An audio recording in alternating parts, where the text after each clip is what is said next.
Hey, everybody, welcome to Anatomical Gangster. I am your host, Sue Hitzman. I have spent the greater good of most of my life in the fitness to wellness industry. So that just kind of comes with it a good food source, eating well, eating a healthy diet. But something, of course, that maybe you start to learn when you're looking for high quality food is that it's not so easy to come by. You have to really find local farmers to get great foods, and the food on the shelves of your grocery store are probably not what you think they are. Even those of us who are eating organic, you may be surprised that the food that you're getting and the quality of the meat is not so great. But imagine a farming practice that could not only produce healthy, nutrient dense food, but it could actually heal the planet in the process. Well, I got schooled when I was searching for a better quality meat online. I discovered Seven Sons Farm, and their focus is on regenerative farming. I had not heard that word before. I did not know what it was about, but it is a groundbreaking approach to agriculture that basically moves beyond sustainability. It's about renewal, restoration, and creating a thriving ecosystem. They are focused on soil health, biodiversity, carbon sequestration, and regenerative farming also offers a solution to some of our most pressing environmental challenges like climate change, soil erosion, and more.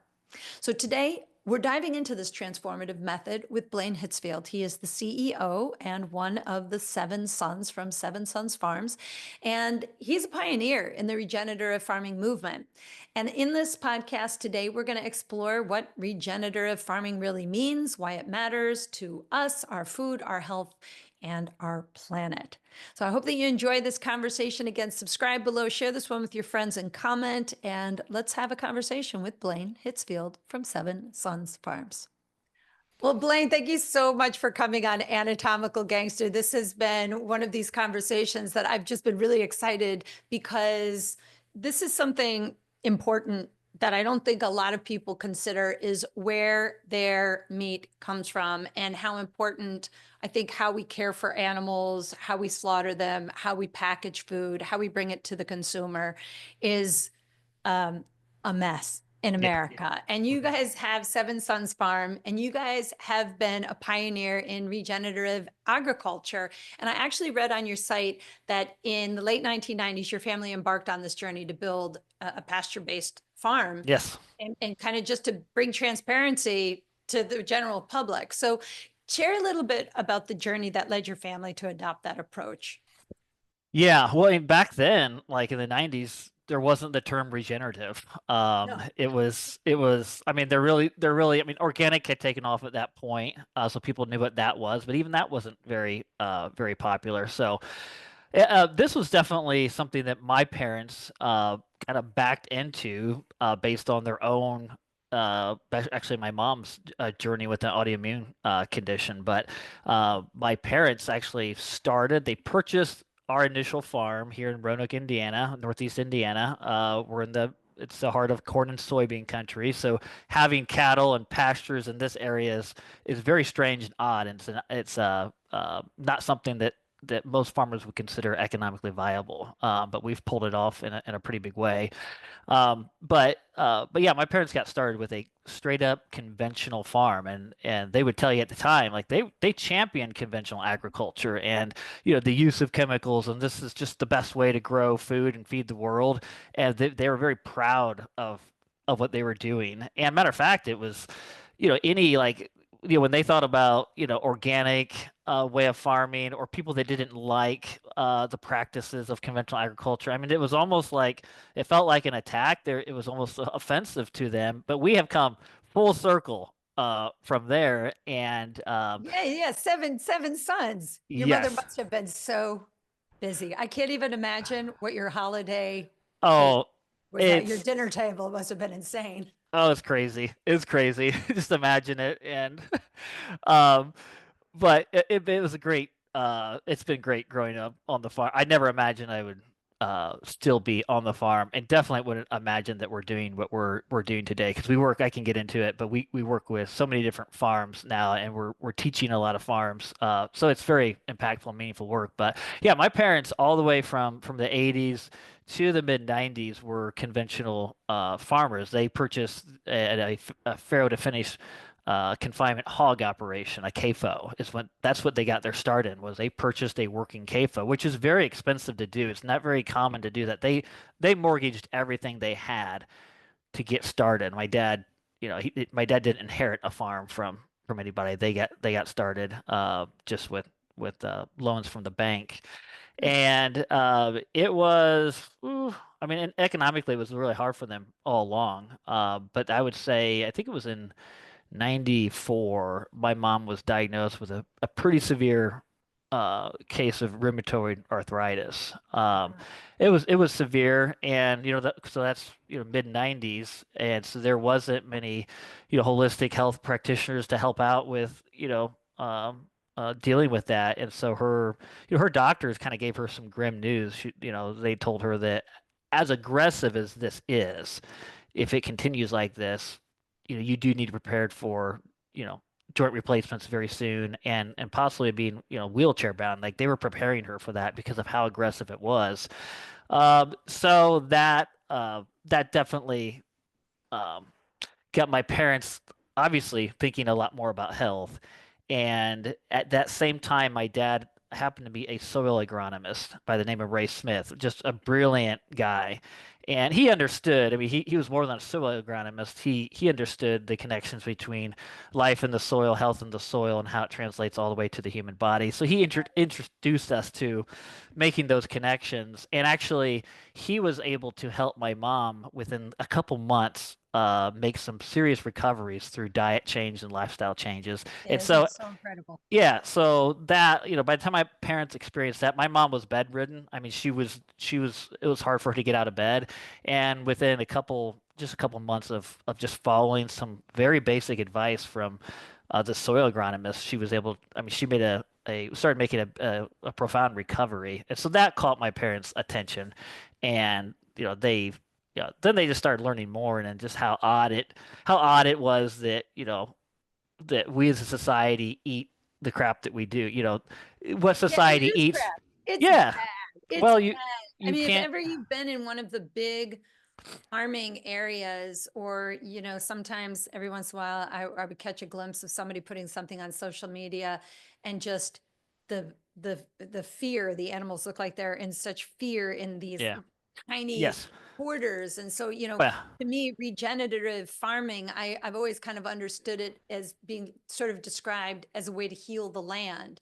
So, Yes. Yes. right. And I think our land is so depleted. The soil is depleted. Our grass is depleted. Everything is Yeah. depleted. So like try to explain to the listener how, I guess, how do you measure the success of your practice in terms of environmental impact, Mhm. and kind of describe like what is the difference between regenerative farming and regular farming, I guess. Yeah, well, at a really high level, I mean, when I think about conventional farming depletes soil life, it depletes organic matter, it depletes nutrients in the soil. Or when you think about organic, so a lot of people ask, what's the difference between organic and Yeah. regenerative? What is the Yeah, difference? and organic is that first step that we all tried to make. It's like, okay, this is going in the wrong direction. Organic kind of at least stops it. We stop doing the bad stuff. But regenerative is saying, okay, not only do we stop doing the bad stuff, now let's start rebuilding the soils that have been degraded for, the past 50, 60 years. And so that's exactly what regenerative is doing. I mean, you're not a regenerative farm unless you are building soil life, and we measure that through organic matter soil test. This is the number one way that we look at it. And because organic matter that's what's going to feed the microbes in the soil. So there's only one way to get nutrients out of the soil and into the plant. Microbes in the soil they have to break down the nutrients for the plant. So it's not that our soils I mean, they have been depleted of organic matter, which is the home for the microbes. But the nutrients, I mean, the elements, the nutrients and the minerals are still in the soil. That's the good thing. They're still in the soil but we don't have the microbes in the soil to. Is it like the biodiversity? Is that what you're saying? Like when you Yeah, say microbes, right? yeah, It's like, yes, yes, I get yes. I that. mean, So how do there's you balance it with the demands of running the business? well, what is it's really about figuring out, okay, how does nature work, and then trying to mimic natural patterns. So that's where my parents were like, okay, nowhere in nature would you find a cornfield or a bean field.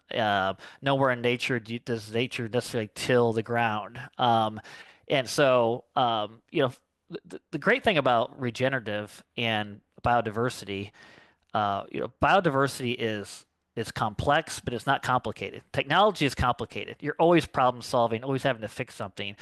With complex systems, they're self-managing. So, we just have to kind of get out of the way. And instead of trying to insert ourselves as farmers onto the land and say, okay, how do I try to maximize yields and grow only one crop? It's like, well, what would be growing here naturally? So, and especially in Indiana, I mean, yeah, probably hundreds of years ago, we were mainly forests. But if you think about productive areas of the country, so much of it was just grasslands with ruminant animals that were grazing on the land.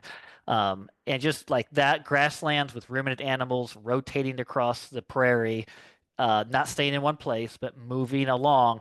That process is what regenerates the soil, pulls carbon, nitrogen from the atmosphere into the soil every year, and just rebuilds and rebuilds. So that is not a complicated business to manage.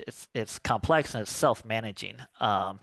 Now we do have, yeah, on our farm, we do have, we have cattle, we have bison, chickens, sheep, laying hens and meat chickens as well. So it can get complicated running businesses, on, multiple businesses on the land, but we've done things, we've done so much to partner with other farms to kind of help offload the complicated Well, part of. and I think that's so beautiful, because I also read that you actually present a lot at some of these conferences to help other Yeah. organizations create something and sort of, I always say if it's not broken, don't fix it, reproduce it and reproduce it better each time. That is always a great message for anybody. So Yes. what's one thing about you or your family and the farm that most people don't know about, but they might find surprising? What makes your farm unique compared to some of these other ones that I'm now catching wind of? I guess because that's how marketing works on social media. Once you click on Yes. one, everybody else is like, "What about me? What about me?" Yeah. Well, I mean, for us, I think it's just the relationship that you can have with us, and I guess, just the level of transparency that it just as what makes us different. Because you can buy meat online that's supposedly regenerative from a lot of sources. But I mean, you can come and visit us. I mean, we're a farm you can visit. So I That's kind cool. of feel like we're the farm to fork, of kind of our little e-commerce industry where, there's Butcher Box out there, there's Omaha Steaks, um, but nowhere else is somebody working directly with farms and have their own farm, in the business.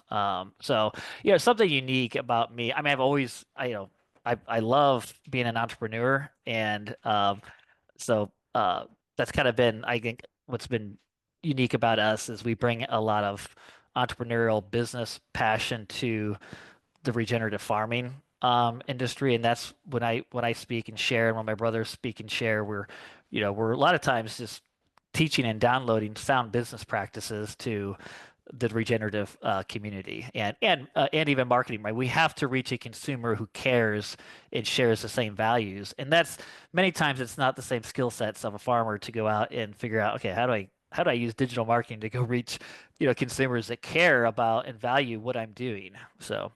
Totally. Well, and I wonder, when I think about, the fact that we are eating animals, which I remember when I was younger and I started to realize that hamburgers were from these cows. And I was like, I'm not eating that anymore. Like, I'm not eating an animal. But then you realize, no, that food is good for me and I need that protein and I'm going to eat it. Yep. But I really feel like there is something more humane about the farming style that Yep. you guys do. So will you talk a little bit about how it, again, your farm is different from one of these commercial farms and Hmm. how you treat the animals Yep. and what's so different about it? Yeah. I mean, I think back to when we were in confinement hogs. Like, yeah, I can remember that I would work on the farm. One of the jobs I had was to clip the tails or cut the tails off the little newborn piglets. Like you could not raise hogs in confinement if they had tails because they would eat each other's tails and it would they would kill each other.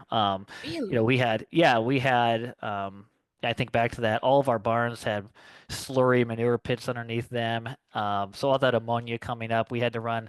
There's air systems and fans in those buildings because if you lost power for more than half hour, all the animals would be dead. I mean, such a fragile system. And of course, the sows were in these crates. They cannot. That's where they give birth, and a lot of farms now, modern farms, that's where the sows live their entire life. They get bred in those, they give birth in those. They nurse all the piglets in there, and that's their life. They can maybe walk forward a couple steps and walk backwards. They Oh, can't turn wow. around. So yeah, not we didn't get into what we're doing. We weren't necessarily led to what we're doing now through that ethical lens. We were motivated through the regenerative effect of the soil and how that leads to nutrients in the plants and then as humans. But what's so cool is like when you focus on regenerative agriculture, it touches the environment, it touches human health, and it touches honoring and respecting animals. Like you naturally to farm regenerative, you naturally are going to get animals out of barns, out of confinement, out on the land, and that's how that's how it works here at Seven Sons. You stop here on a summer day, you'll see thousands of chickens, and Just in roaming about. these roaming about in these portable hoop structures, and they get moved to these fresh pasture spots every day. The Wow. cattle are migrated to fresh. Any of our ruminants, bison, cattle, lambs, are migrated to fresh pastures each day. So we run a lot of portable electric fencing. It's a lot of work. There's miles and miles of fencing and underground water lines here on our 550 acres. But all we're doing is mimicking uh, natural ecosystem processes and applying it to a production Yeah, it's system beautiful. here. So It's really amazing. And I really love the idea that all seven sons work in this company, and yeah, you're the second of all yeah, seven. So yeah. you're the second boy. And so what inspired you to personally take on the role of CEO? And like, how does your leadership style evolved over the years? Because Yeah, you look like you're like in your 20s. And I know that that's not true because I I've heard that you were married for like 18 years now. And so I'm like, yeah, unless you got married at 12, this can't possibly be. So yeah. No, I was married though at 19. It was pretty young. you were, yeah. Yeah, but yeah, we've got six kiddos and we've got the next generation coming on here. So 6 kids. busy. Yeah, oh, it's crazy. It's So out of absolutely all of crazy. your family, can I just ask, out of the seven sons, Yeah. how many grandchildren? Like, how big is the family now? I think we're up with 15 Wow. grandkids now. Wow. It's a blast. But yeah, all seven of my brothers are involved in the family business. There's and beyond that, we have a team of about 35 between family and our staff. Amazing people that work here with us that enjoy. Like we love working together. It's a great.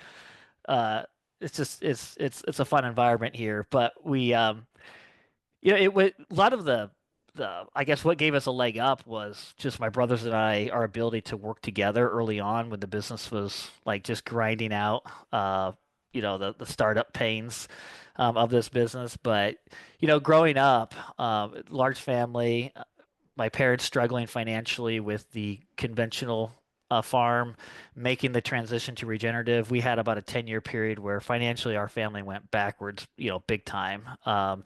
And so there was stressful times growing up. I mean, there was a lot of great stuff growing up, but there was stressful times. But I think growing up in some of that, just some harder times. My brothers and I kind of developed a little bit of a bond just to get through, to get through life, and that really that developed a lot of trust with us, and we've been able to work together as entrepreneurs really well. My passion has always been in the marketing side and then an entrepreneurial side. So it wasn't like we decided that I was going to be CEO one day. It's just it eventually evolved to the point where we had to get a little more organized, especially since we were hiring a team. So we had to get some titles and get organized so our team knew who was doing what, and that's just naturally where I filter to. So I love that. So, I mean, because to have a family, and the family dichotomy can get really wonky in there, but it does sound like oh you yeah, guys all kind of work together.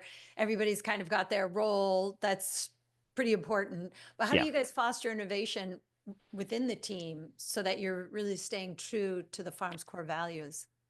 Yeah, and that's been something big we've had to work through because as the team grows, I mean, you get multiple, you get a lot of ideas coming in and from different team members and different family members. But we've taken a lot of time to solidify kind of what our values and our mission is. And so like we know like whatever we do, whether we're working with another farm or whatever decision we're making on our farm, the action has to result in building organic matter and regenerating the soil. So I mean, that's number one part of our mission. Number two is are we helping save more family farms like us that were struggling economically with the conventional pricing system? Are we helping other farms reach viability? So and then are we giving consumers confidence when consumers buy from us, interact with us? Are we giving them confidence? Are we giving them something better? So those are the three areas that like no matter what we do, we run everything through that filter. And we're just a innovation is just part of our it's part of our team culture. It's one of our values. It's continuous growth. So we hire based on bringing innovative people onto our team, and so the innovation is constant. If anything, we have to put the brakes on it to stay organized, but it's really our core purpose and our mission. And we get the team together every quarter. We spend time together every quarter, and we go over what's our mission and why do we do what we do. And we put a lot of focus on educating not only our customers but our team members. Yeah, yeah, but you guys also, you are a direct to consumer model. So how do you actually build trust and educate your customers about the benefit of the regenerative agriculture? Yeah, well, technology is awesome. For this, so we're using we have 23,000 families that support the Seven Sons brand, and it's now evolved to about 50 partner farms, and most of those families are they're most of them are in a four to five state region around Indiana area, but we do ship nationwide. But Mhm. we've really I'm waiting for my shipment today. It's yes we're very gonna exciting. I'll figure out how to get that expedited actually. So, um, but we're using, YouTube has been big for us. So, if you go to our YouTube channel, you can do a virtual farm tour that each of my brothers will walk you through different aspects of the farm. We use email marketing to promote blog posts that we have, and articles that we have, educational content. So technology has been great. But what we love to do, our favorite thing is to get uh, visitors and customers to the farm. During the summer, we have wagon tours, and we kick off the wagon tour with a soil health demonstration. So we have this rainfall Right. simulator system that we can Mhm. show. And it's amazing the light bulbs, and anyone who can understand it. It doesn't even have to be someone who's into regenerative agriculture. You see the difference of how water is absorbed through a rainfall simulation with regenerative soil versus conventional soil, and it's like water falling on a hard brick versus a sponge. And when you walk someone through that, it begins to click, and they can see how uh, in the future it's hard to imagine regenerative not being the default. Yeah, My that's what I'm even thinking. Like, why is it that conventional soil regeneration has not kind of been like, oh, we suck, we like should be doing it this way? And why isn't it more fundamental at this point with everything that we know about biodiversity and the yeah. microbiomes and how kind of worn out our soil is becoming? Why is this not the mainstay for all agriculture? It's a lot like the systems and the chemicals truly do create like an addictive drug effect, especially economically for farms, because to make a transition to regenerative farming, uh, it's a 2 to 3 year process to begin reaping some of the benefits Do you of think that's one of the big barriers of this it. then? It is, yes, it's farmers uh, just looking year to year, how do we make it through this year? And it's very difficult for them to think longer term. So, the big gap right now is education. So teaching farmers how to do it and how to do it slowly, so you're not wrecking you're not going bankrupt while you're doing this. So there's just a lot of education that needs to happen. But I mean, uh, farmers are resilient. They're practical. Uh, Over time, I've got a lot of confidence that farmers will adopt regenerative agriculture because it's not only, it's economically better. Like long term, it's economically far better. Um, Well, just environmentally better. I mean, it what advice would you give to a farmer looking to transition to regenerative methods and saying, hey, this is going to take you some time, but like, what's the message? How do you convince them? Yeah, well, one of the biggest tools is, and our CS is doing a good job with this, but one of the tools that we use when we're talking to farmers or anybody is that the soil health demonstrations that we do on our farm.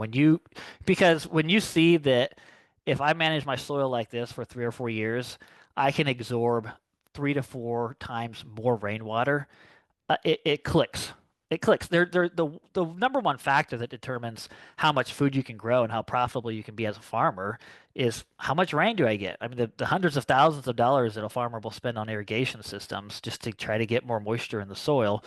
Um, that's the number one thing that I will show or point a farm to is, do you want to get 2 to 3 times the amount of rainwater next year or in 3 years on your farm? Essentially, because and I will tell farmers that too, and customers that visit our farm. There's a fence row that goes, down the property line, and on our side of the property, we're getting, the equivalent of 2 to 3 times more rain every year than 10 feet on the other side of that fence row. Remarkable. Um, yeah, it's once you I mean, grasp it. does the government limit farms in some way or control, I guess, Well, what you can farm and things like that? I always just think of like Monsanto's and like the way that they cornered the soybean market. And, yeah. there's got to be some regulations that are actually limiting because of the expenses that farms have to pay.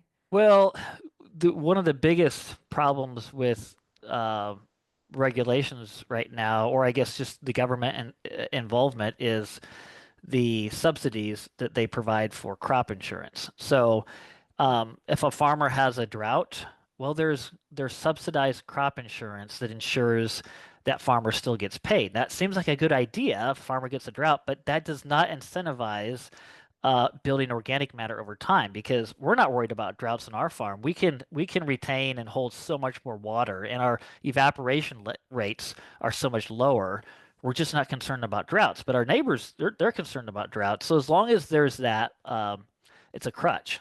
The USDA farm crop insurance subsidies are a giant crutch, and it just doesn't incentivize the right behavior. It incentivizes the opposite behavior. Yeah, And kind of lazy. It yeah, keeps no, no, lazy. it It keeps does. people not innovative. It keeps people in 1980 and they're not growing from there, And it incentivizes the absolute wrong thing. And then the sad thing is all of those crop insurance subsidies are for annual crops, not perennial plants and perennial farming systems. So, if you're going to build organic matter, you need to start integrating perennials into your farming system. A perennial is something you don't. It's a plant you. I mean, you don't have to plant it every year, so you're not tilling the ground. So the number one cause of soil erosion and a loss of soil and loss of soil nutrients and carbon in the soil is tillage. That is by far the number one, and I would argue it's the number one cause of carbon emissions is soil tillage in the soil. The amount of so if NASA actually has like a map where you can look on their website where Yes. they track carbon emissions in a year, and of course, They're like uh, the cows are what are doing it. It's not our cars, it's the cows. That's what I say, right? yeah, Now we're and blaming cows for the carbon emissions. I'm like, oh, is that because cows fart a lot or what is that? yeah, yeah. Most of it is, they blame it on the cows burping, but every living thing is going to emit some carbon. But if you're using cows in a regenerative rotational grazing system, leveraging the cows the way they're meant to be used in an ecosystem, you you will deposit or sequester far more carbon than the cows ever admit. And so all the studies that you see are all isolated. They're not looking at the whole system.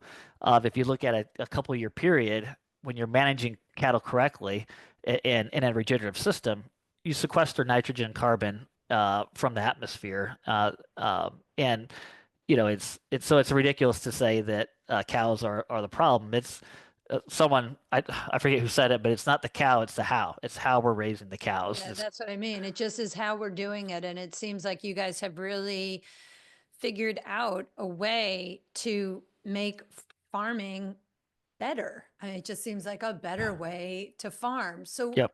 if you looked ahead, let's just say, you're looking ahead at where you want the farm to go. What are the long-term goals of Seven Sons Farms? What do you envision, Yep. your role or what you're going to do to shape the future of agriculture even?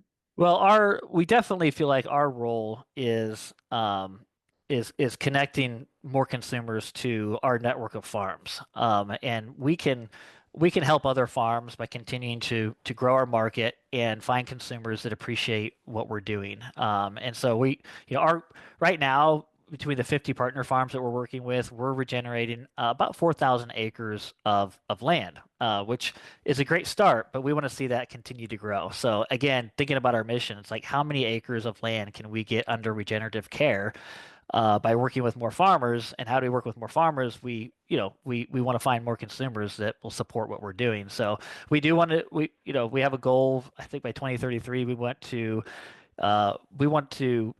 provide regenerative foods to 80,000 families. Like that's our goal because we know if we hit that goal, you know, we'll be uh, we'll be regenerating about 20,000 acres of land, uh, which is a start. Then we need, we're going to continue to educate more farms that want to start their own food hubs and their own regenerative models because what we're doing needs to be replicated by more farms. So Yes. Yes. And so are most of the farms that you are helping, these 50 farms you're referring to, are they yeah. in your local area? Are they near you guys? Yeah, a lot of them are in the northeast part of Indiana, and some in Michigan, a little bit in Ohio, and we do work with some farms in the southern climates because they're usually able to produce animals during the winter time. That's we're dormant season for us, so that helps with the just the environmental limiting factors that our supply chain would have. So we work with a couple farmers in Georgia, um, and it's my brother Blake, who's older brother. That's his sole work that he does is helping host pasture walks, helping to train farms, doing these soil demonstrations with farms. Uh, getting their buy-in and providing knowledge for them to how to replicate these systems. So, Amazing. And I have to say, when I went on your website and I was looking at the cost to have things shipped to me, it it kind of almost came out less than what it would be if I went to the grocery store. So I was a little surprised. And but just to yep. start, I got one of the big starter packets. I was like, I'm just going to try all of it. I'm going to try their chicken and their beef Yep. and everything, just to Hmm. feel it out and see how much different the quality of it is. But Yep. I Hmm. feel like price point wise, it is very reasonable. You're not really spending more money, and it shows up at your door, which is gret. So I Yes. don't know, right? Yes. I mean, it's reasonable.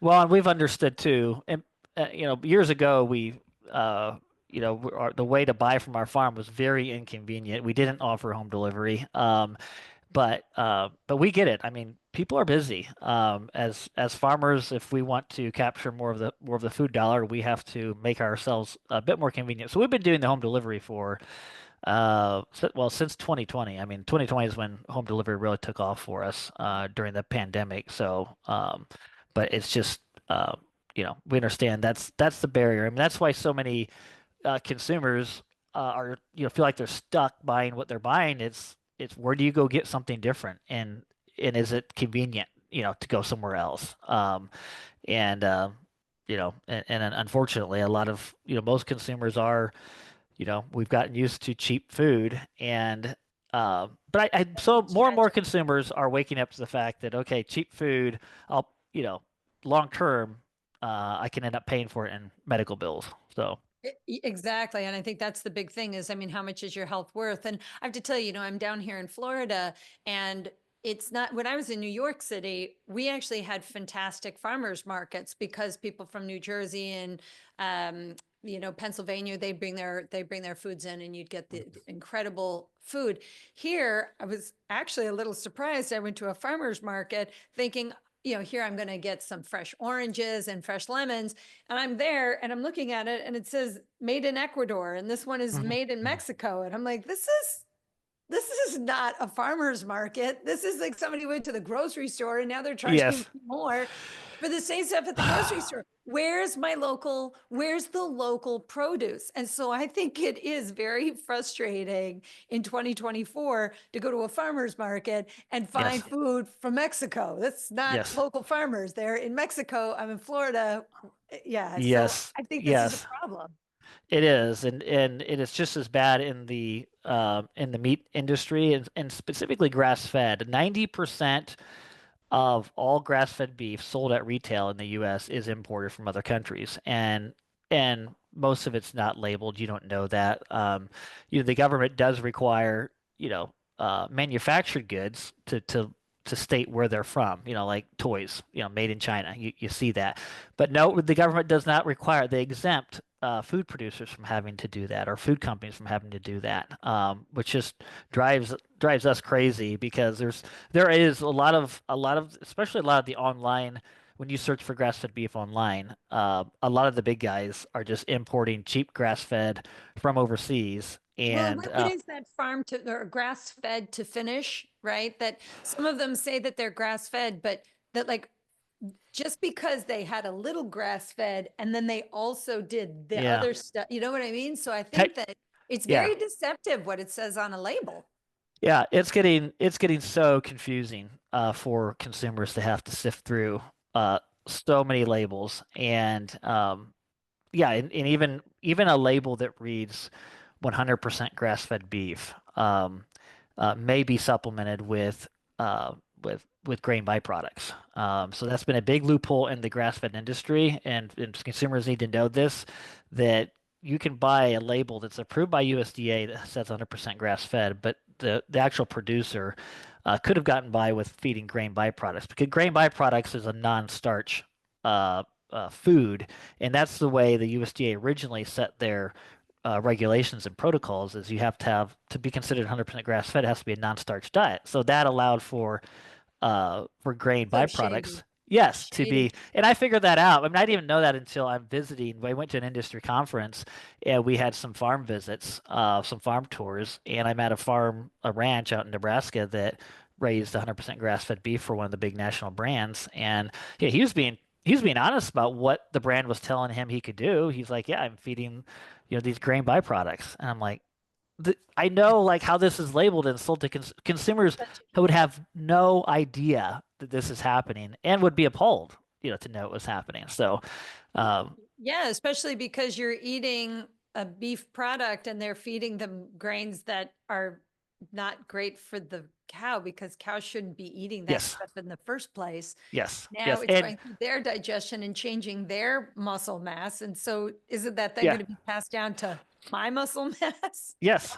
And then the worst thing is the consumers paying a premium price, for most of that and not Yeah. getting anything that they were thinking about. So transparency is big for us. I mean, we tell all of our customers, no matter where you are. Matter of fact, uh, every customer at some point will get a call, especially after their first order, and we want to just check in on our customers. And one of the things I always do is invite our customers if they're ever in the area, ever traveling through, like it's an open door policy. You can stop in and you can drive around, you can see any part of the farm, you can take pictures, you can take videos, uh, You would think that open they book. would, like bring kids from a school and bring them on a school tour to educate us when we're younger where the food sources come from, because I think that it's in this younger generation that could potentially change everything for us in the future. And I mean, I grew up in the 70s, so it's like, we were eating Wonder Bread and peanut butter most of the time. I mean, sometimes we couldn't afford the deli meat, so we would just put mayonnaise on bread and have a mayonnaise sandwich like that was a thing. Yes. But that Yeah. that was lunch, right? Because sometimes we didn't have the cold cuts, but some of the stuff that we ate, Velveeta cheese product, right? And you're realizing this as you're getting older. How did we survive all of the garbage food back then? And yet we're sicker today with all the technology and all the understanding. We really aren't out to make people healthier or to create better food sources. Sometimes I kind of think that they're making us sicker and they're doing it intentionally. Like, how can we get people more addicted to sugar? And how can we actually make people sicker by the food that we're giving them? Like, don't make the food healthier. Then that means that they're not going to come through the healthcare industry and they're not going to take my medication. All the incentives are in the wrong place. Yes. It's and It's you don't want to believe it, but sometimes I think this is all very true. I think that there is corruption in the food community, in the food world. I do. Yeah, yeah, and it's consumers, customers and people, getting educated that will. I mean, something will need to change when you look at the statistics of, people's of our health. I mean, the last statistic Yes. I saw was 60% of adults right now are living with chronic illness, 60%, and it was like, Yeah. yeah, 60. yeah, and Yeah, over and and more than 80% that. of people suffer with chronic pain. There's more disorders and diseases. I mean, you're talking about rheumatoid arthritis, which is one of my wheelhouses with Melt, trying to help people understand autoimmune issues are actually very easily treated. My friend Dr. Maggie Yu, she's like, I eat rheumatoid arthritis for lunch. I can help people with Yes. that. And it's like you just have to realize that half of it is getting a handle that you probably have a food intolerance or even perhaps an allergy. But I think a lot of people have intolerances to foods that they don't even know that that's what's Mhm. causing it. And, I tell friends, hey, you got to stay away from gluten. And then they're like, okay. But then they go out to eat sushi and they're using soy sauce. And I'm like, that there's gluten in there. They're like, Yes. Yeah. why would there be gluten in there? I'm like, there's gluten in freaking everything. There's gluten in Mhm. things that you wouldn't even think gluten should be in, yet it's a filler and it's in there. It's in there for Yep. everything. And you got to be really mindful of that. Yeah. I mean, just, That Yeah, the autoimmune, when you think about it, yeah, the body is attacking itself in inflammation. It's something's wrong like at a cellular level that's that our right. body is sending the immune system to attack either our joints or whatever it is, wherever that inflammation is. So something's confusing the system.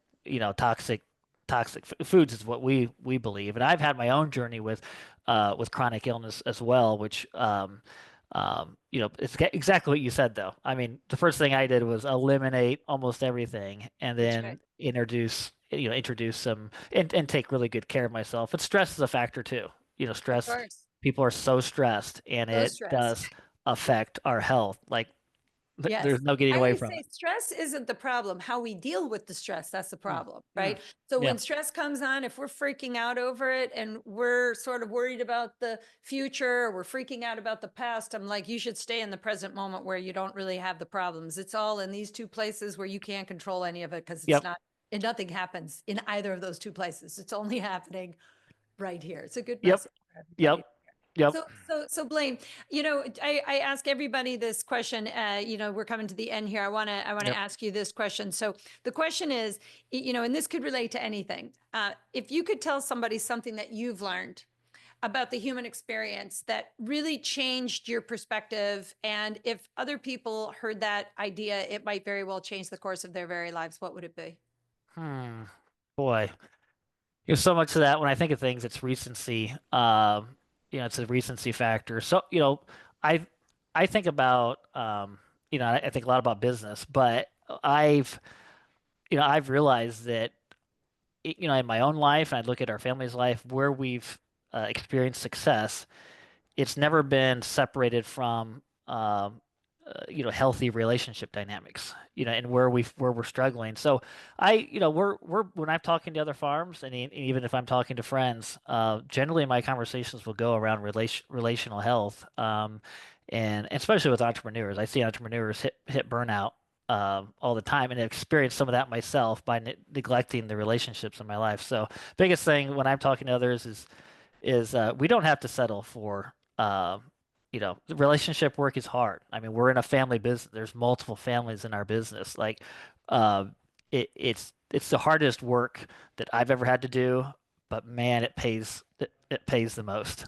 Um, It you know, does. That's it. Yeah, we've got to learn to love one another more. I think sometimes people put too much energy into the minutia and all the bad things. And I think, well, if we could take it from the other side, sometimes it's just it's the way yeah, we're thinking about it rather than what we're doing that makes the yep, difference. I totally yep. get it. So Blaine, if people want to check out the Seven Sons Farm, they want to learn more about it, they want to buy your products, where are they going to go?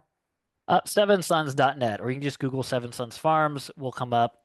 You'll see us there. And yeah, it's super easy to order from us online. And if you order, you'll either get a call from myself, one of my brothers, or one of our leadership team members. We're going to call and check in on you, see how that order went. So, I love that. Well, for those of you guys listening, I hope that you enjoyed this conversation. I hope that you also check out Seven Sons. I think this is a great mission. What you're doing sounds fantastic. I love that you're educating people and not just a business, but an yes. education for consumers. I think this is so very well needed. And for those of you guys listening for the first time, make sure that you follow and subscribe. And of course, check us out on YouTube. I look forward to seeing all of you again on the next podcast. Stay healthy, stay curious, and we'll see you soon. Thanks again for joining. Well, I hope that you guys enjoyed that conversation. Remember, if you're new to this podcast, subscribe below. And I hope that you're going to check out Seven Sons and think about ordering some of their produce and beef. I'm really excited about my delivery, which is coming today. And I'll give you an update on the amazingness of that food. And until I see you again, remember, stay healthy, stay well, stay curious, and we'll see you on the next Anatomical Gangster next week. See you soon.